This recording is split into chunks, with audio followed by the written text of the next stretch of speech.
Magandang araw, Malacanang Press Corps. Serbisyong may puso para sa mga OFWs. Bilang tugon sa hangarin ni Pangulong Ferdinand R. Marcos Jr.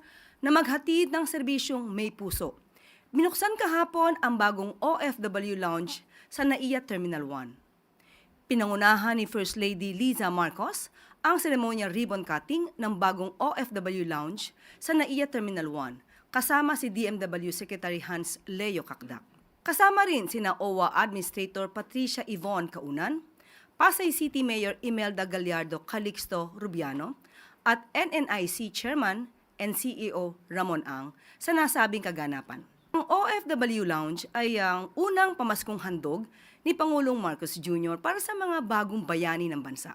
Ayon sa DMW, sa pangunguna ni Secretary Cacdac, mararanasan ng mga kababayan nating OFWs ang mas maluwag, mas maaliwalas na espasyo at mas pinalawak na serbisyo gaya ng complimentary food and drinks, comfortable resting areas, charging stations, at secure baggage storage rooms. Ang pagbubukas ng panibagong OFW Lounge ay patunay lamang na prioridad ni Pangulong Marcos Jr.